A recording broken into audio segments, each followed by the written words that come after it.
Jared. Hello, everyone. My name is John Roberts. I am a CPA and a real estate investor. I own Attract Advisors based out of Baton Rouge. Sorry. I'm also a aspiring amateur professional wrestler. That's a joke. And what we do at Attract is we work with tax planning, tax prep, and accounting advisory. So our target market are business owners who need more than a bookkeeper but don't have the means or the need to support a full-time accounting person. And then on the tax planning side, we leverage investing in real estate, alternative investments, retirement planning, work from January through December to save taxes in 2025 for 2025, because we all know that when you turn your stuff in April of 2026, it's too late. So we are accepting new clients, and we're super excited to be here.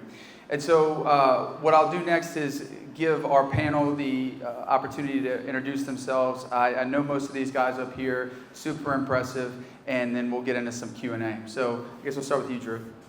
Thanks so much for having me out today, guys. My name's Drew Pearson. I've been in commercial real estate since I got out of school, about 15, 18 years now. Was a commercial real estate broker for about 10 years with Ladder & Bloom, and then a smaller firm in Baton Rouge. Started my own investment company about 7 years ago. We predominantly invest in self-storage. We've got about 10 stores, 10 self-storage facilities serving 3,000 customers. And we also own some other industrial and medical office space also.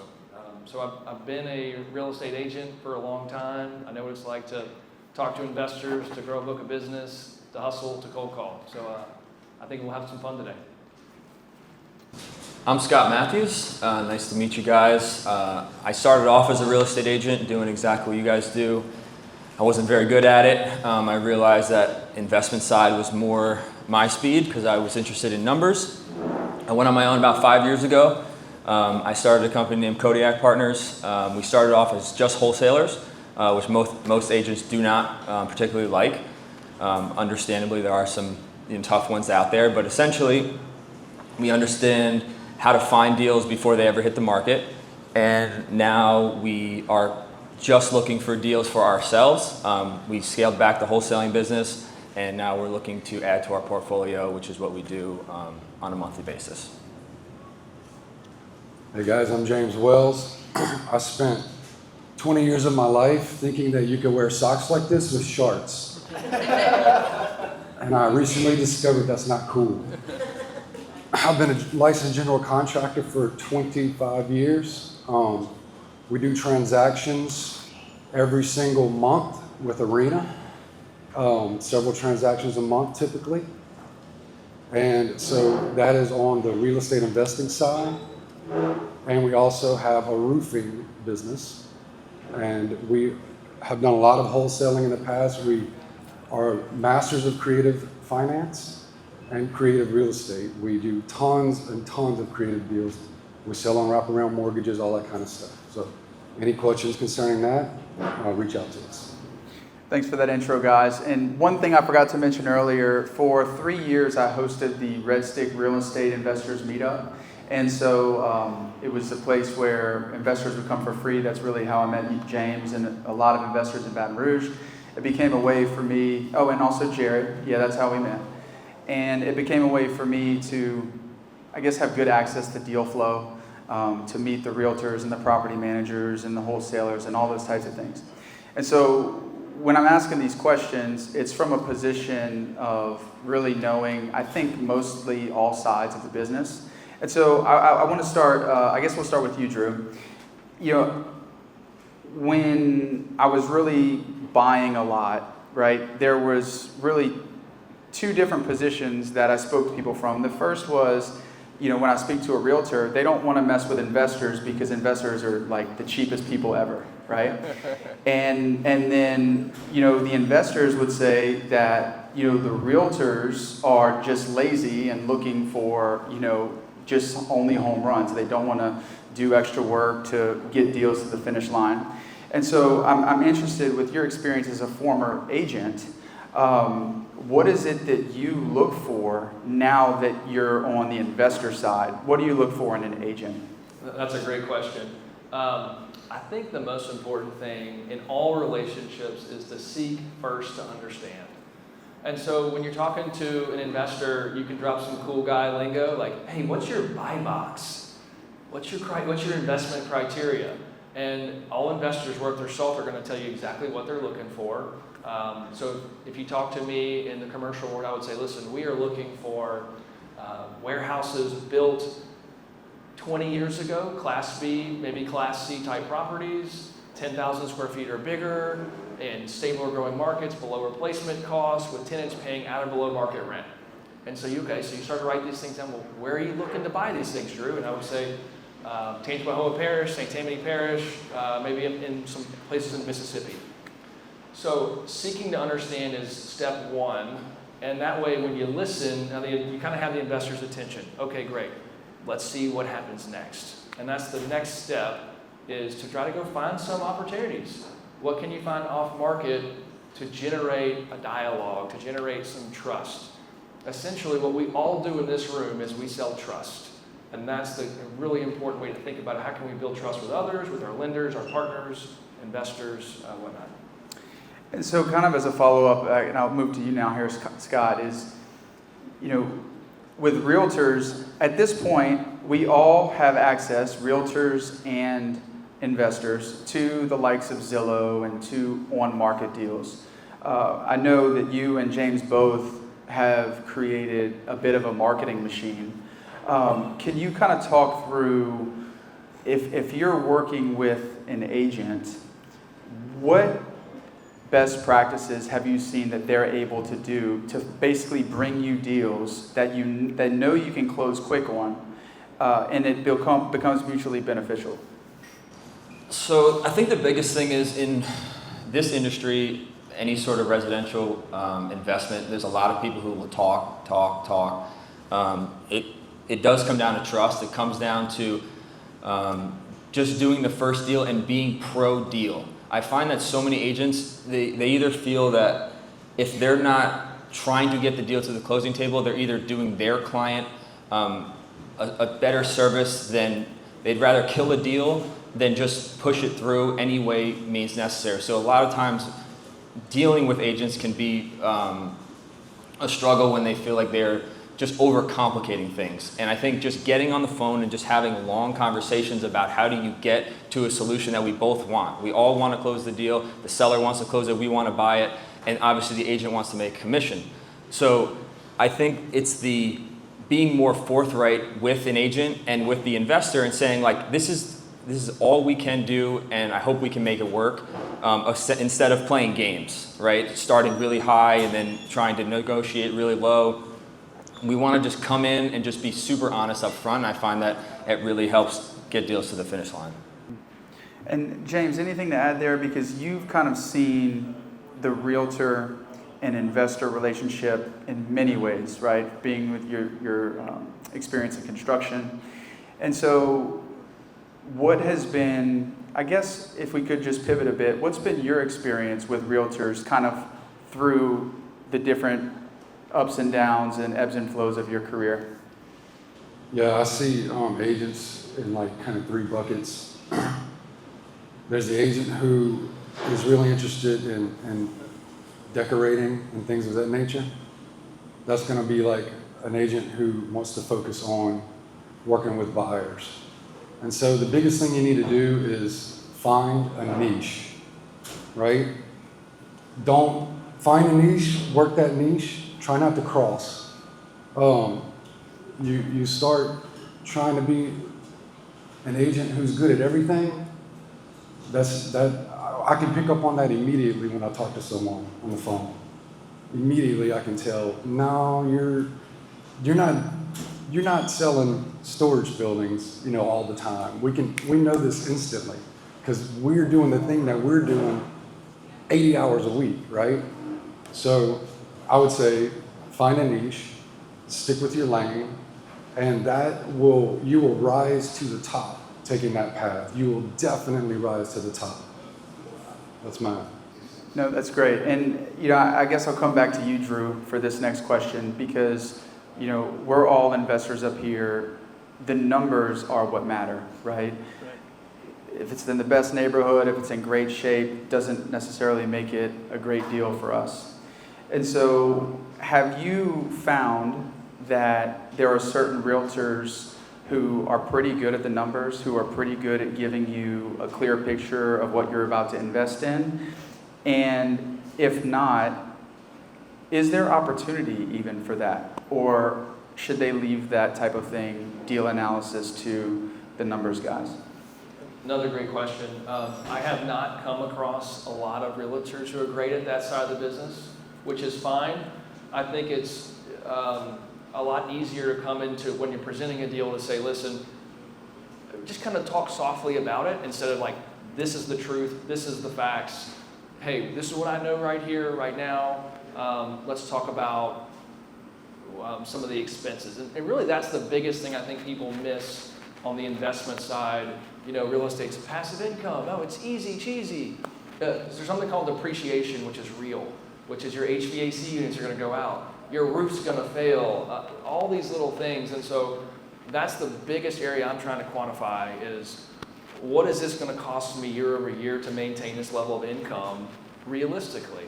And so some of those things, and you don't have to be an expert on all of this, but this really helps you come across as an expert. What kind of vacancy rate are you factoring in? Know some general costs of like an HVAC unit to replace, a roof to replace. Maybe have a few preferred vendors. Hey, if you don't have anybody, I've got a few contacts that can help price this out. Again, adding value. If there's two things I want to drive home, it's building trust, adding value. That's what you're trying to do. And we'll go down the line here. So Scott, next question. Okay, I met with a big-time developer in Baton Rouge about a month ago, and he developed a lot of like Lee Drive and Denham Springs and things of that nature, and Segan Lane and stuff like that. And what I was surprised to learn was that he worked exclusively with realtors, and it became a situation where the realtors would give him a call before they even listed it, and he'd get first look at the deal. And what that would do is obviously, give him the upper hand. But what he told me was that I always pay the commission like day of. Like I go above and beyond taking care of the realtors so that they, send me the next deal. So I'm curious, what's been your experience kind of on the investor side with realtors? And are there any tricks that maybe are similar to that you've ever taken advantage of? Yeah, so when we buy properties that are on the market or there's an agent involved, we always try to offer our side of the commission to that agent. So we allow them to be the dual agent for us, because we find that if they're representing us and the seller, we have a better chance of getting a deal for both parties. So I find as for an investor, a lot of them will offer it, some won't, but it is a great thing to kind of present to, hey, I can bring you this deal as long as you're okay with offering me the dual commission. And a lot of investors, that's perfectly fine, because at the end of the day, all that matters is that number that they're paying, right? How much you walk away with, they want you to get the most, because then hopefully you'll bring them another deal. And once you kind of establish that relationship, there's an agent in the crowd right now that we've done a ton of deals with, because we understand exactly what she wants and she understands exactly what we're looking for. So it just, again, goes back to that trust of once you do one deal with somebody, you can typically, that snowballs. And James, I know a lot of the deals that you do need work, because that plays to your forte of improving property, whether it's structural, roofing, remodeling, etc. Do you find that there's opportunity for realtors to just get a general idea of what things might cost? And I'm not saying become a pro in estimating, but if they were trying to sell the property to someone besides you, is it a good idea for them to learn ballpark pricing on certain things? Yeah, the way to do that is, if you were going to do that, you would want a guy like me in your phone that you're calling about once a month, and you're saying, hey, what's the rule of thumb number right now?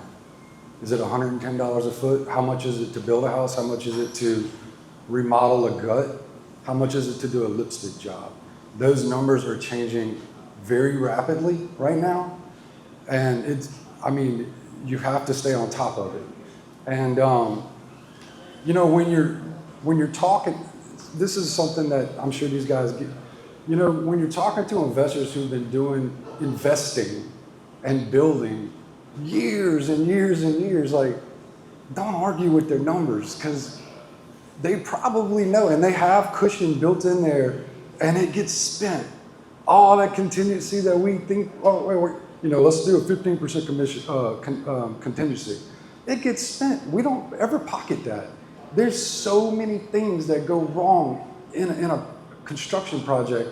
When you're flipping a house or even buying a rental and trying to get it up to where you can, turn it into a performing asset, it costs a lot of money to do this.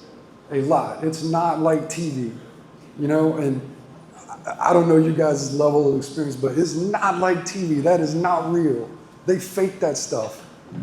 So when we say it's going to cost $100,000 to do this project, we probably really mean it. And what I think is being heard sometimes on the agent side is, they're just trying to get it for a better deal. They're just trying to get it for a better. I don't care about getting a property for a better deal. I want to do the deal. I want to do it with you. I want to build a relationship with you. But my number's real. It's going to cost me that much. You know what I'm saying? So I would say, try to honor that and work from there. And so let's come back up the line here with you, Scott, again. And, as I have more real estate investor clients and real estate agent clients, and really any client, it becomes a game of marketing and lead generation and converting prospects, or leads into prospects into closed deals. And so I understand that you guys got your start in wholesaling, and without revealing your competitive advantage if you don't want to, can you kind of talk about maybe some tips for realtors to source deals that are not on market that then they could bring to an investor like you and close the deal in 7 days? Well, I'll tell you exactly how we do it, because if you want to go out and do it, you absolutely can. We market every possible channel you can imagine, and we start with cold calling. We will, if you own properties, you probably got a cold call from us, a text message from us, a piece of mail, online advertisements. All of these things are happening every single month to, on average, 50,000 records every single month. And it takes that many records for us to trim it down in order to find deals. If you're only buying those types of deals, you'll lose money because of the cost of the marketing. So we have to wholesale some of them off, but that's how we go out and find the right deals. Now, if you're looking to just bring in an extra 2 or 3 listings every single month, you can do the exact same thing by making a texting platform and hiring one cold caller, and they just reach out to the neighborhood that you love to list properties in. And you can absolutely, we turn away so many listings because it's not what we do, that you can absolutely just fill your pipeline up with people who want to list their properties. So I don't know if that's really what you're asking, but that's exactly what we do. It sounds like massive action. And from learning what I know about real estate agents, a lot of them pay a lot of money for coaching, and that coaching is simply teaching them how to generate leads. And so at the end of the day, it comes out to hiring a team. I'm sure you have scorecards that you track, and holding that team accountable. And so let's go back to you here, Drew. You were a former agent, now an investor. I always felt like real estate agents had just an unbelievable opportunity to become real estate investors. And from the tax side, there's nothing better than a real estate agent who is a real estate investor. Because long story short, you are able to take depreciation on your assets and have them offset your realtor income. If I invest in real estate, I am not a real estate professional, and my losses get stuck in passive land, and they continue to carry forward until one day I sell that property, then I can realize those losses. And so the question here is, Drew, is did you learn real estate investing when you were a realtor? And if not, when did you learn it? And finally, what was it that gave you the exposure when you were a realtor to kind of turn the light bulb on for you? This is a great question. I guess just like set the table here, I'm a B student, maybe a C student if we want to get technical. I was never picked first for the baseball team or the kickball team. I'm a pretty average guy. Somewhere along the lines of 18 to 20, I stumbled on this book. It's kind of cheesy, but Rich Dad, Poor Dad. And I was like, wait a second. You can buy real estate and someone will help you pay this thing off and you can play this game. And I said, that's what I want to do. And so it took me maybe 8 or 10 years to buy my first piece of property. But yeah, I was kind of clued in pretty early that, wait, you can make money and not pay taxes, and I like that idea. So that's kind of how that started. But to your point, most commercial realtors don't own a lot of commercial property, and I don't know why. I mean, you're literally on the front lines. You see price movements. You know people in the business. So I would encourage everybody to own real estate, and maybe even find an investor. If you bring an investor 2 or 3 deals, you probably should have a conversation with them and say, hey, would you mind if I partnered in a minor way on a home with you? If you do this 10 times, a few of these investors are going to say yes. And that's a great way to kind of dip your toe in the water to learn what it really takes to manage and close and what this whole game looks like. But I really encourage everybody to own real estate. It's the foundation of all wealth. Everybody on the Forbes 400 owns real estate. It's a good place to be. Same question for you, James. With your career touching different pieces of what ultimately is real estate with construction, at what point in your career did you get involved on the investing side? And was it a light bulb moment for you?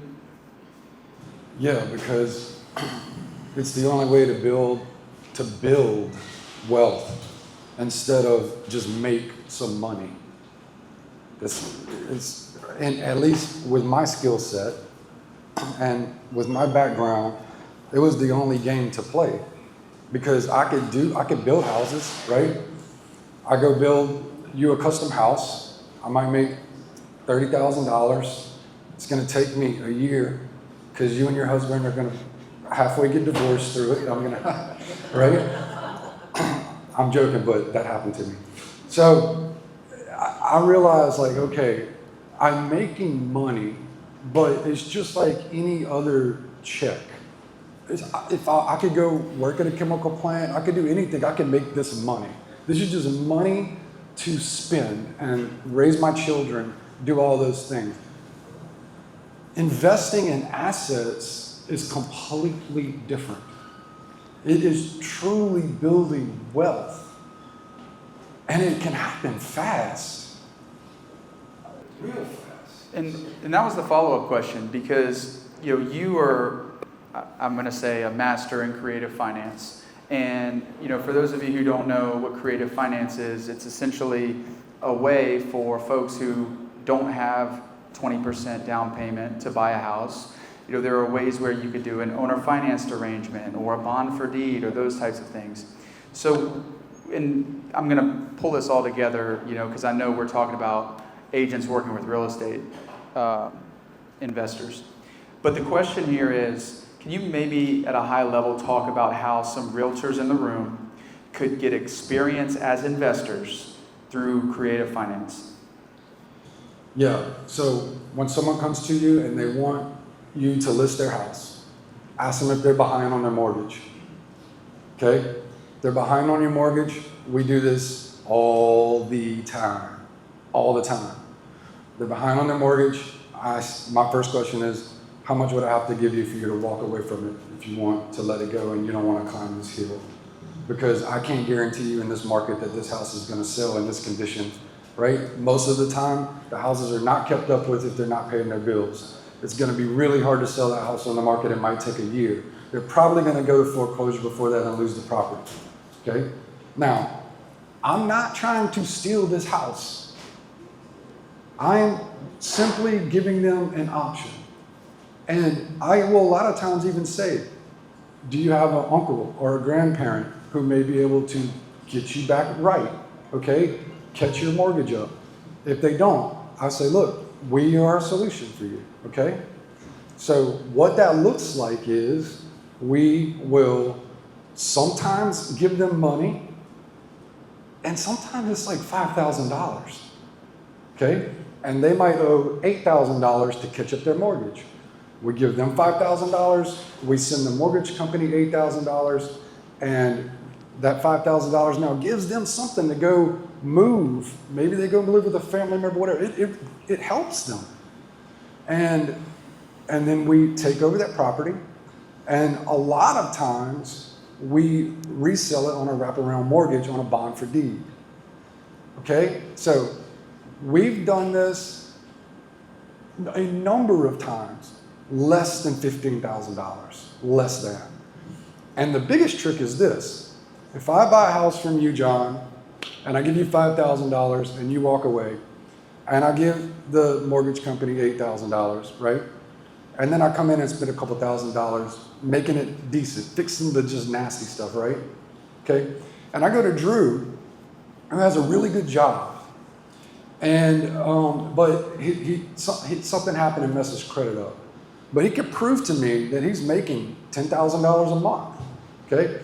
I would say, awesome, Drew, I'll sell you this house. And I'm gonna take a $25,000 down payment, right?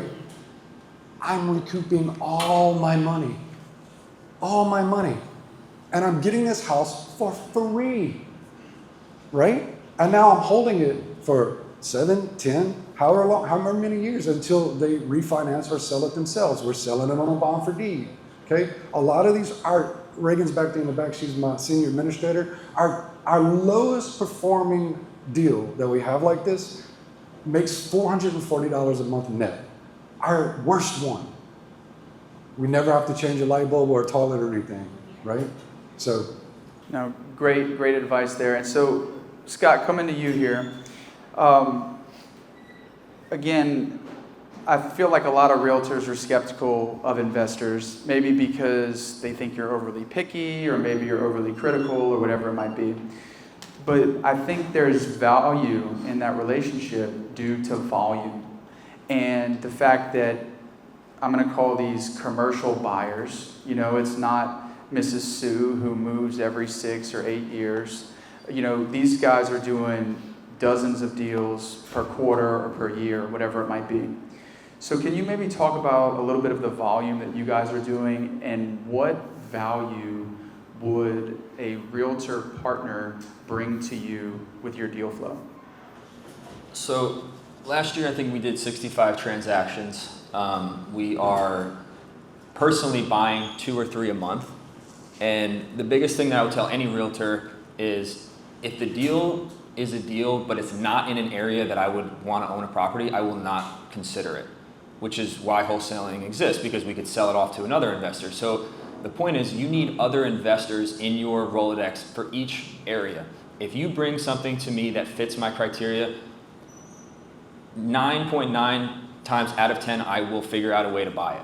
Whether I don't have the money or I do, I will figure out a way to buy it. Because we know that our buy box, like what he was talking about, comes around only a couple times a year, a month, you know, not that often out of the 65 transactions, right? So we're always looking for very specific things.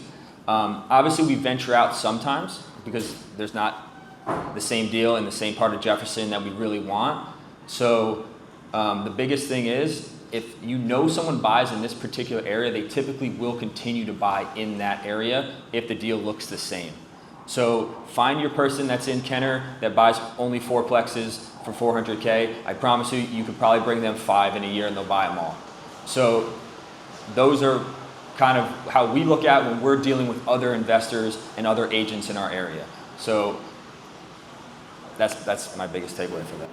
And so, Drew, you know, we focused a lot on residential up to this point, you know, maybe a little bit of a commercial, but I understand that you're in self-storage.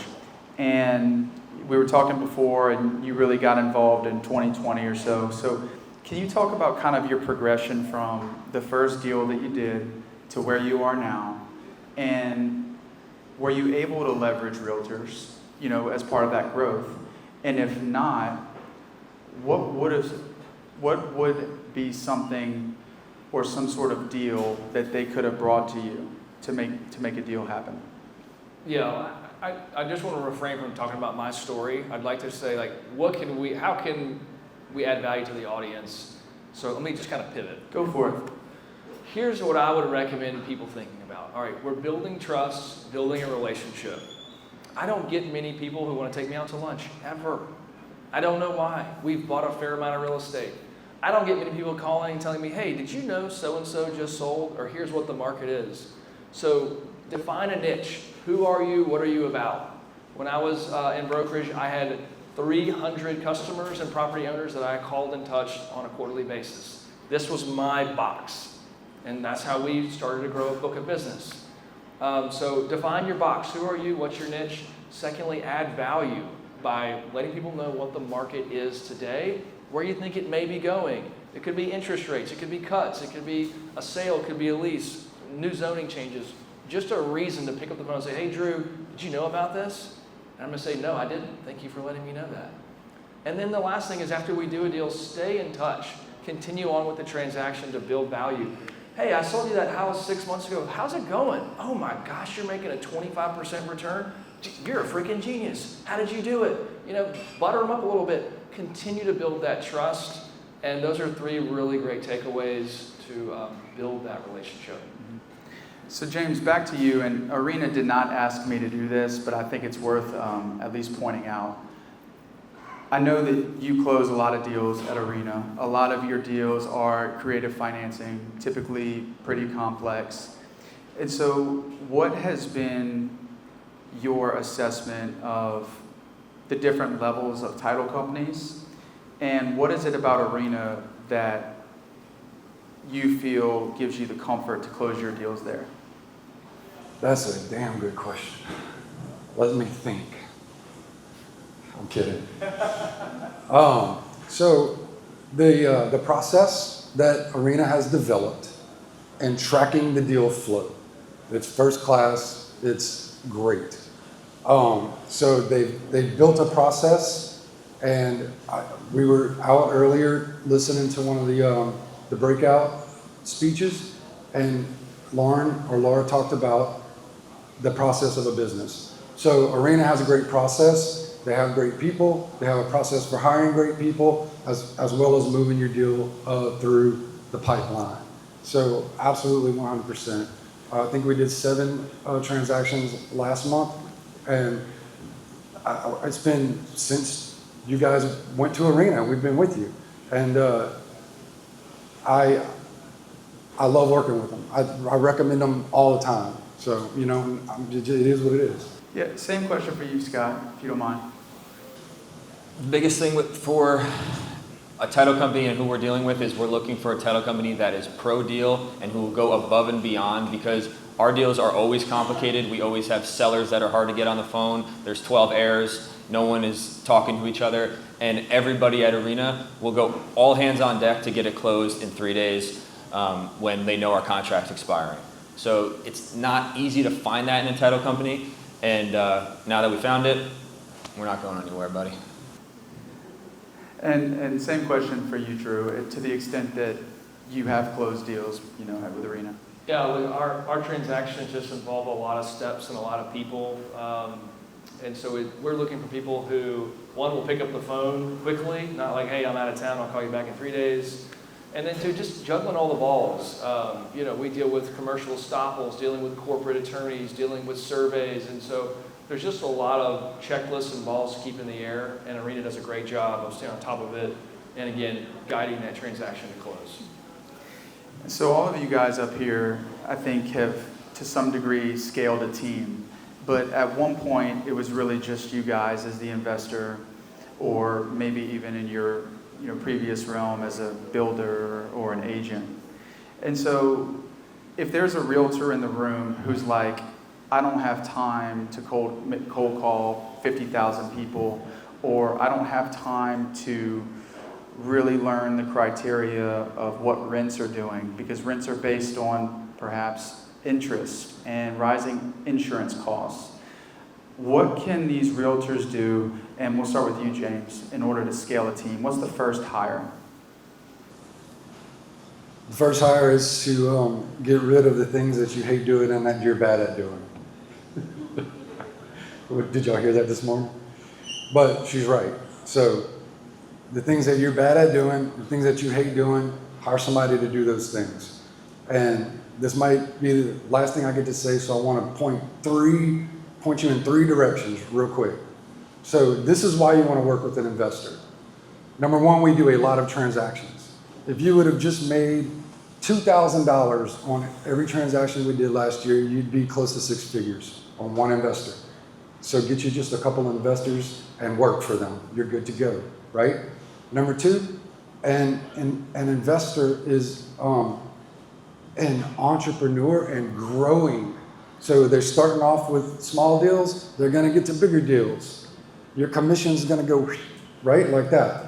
Number three, usually an investor is a serial entrepreneur spirit, right?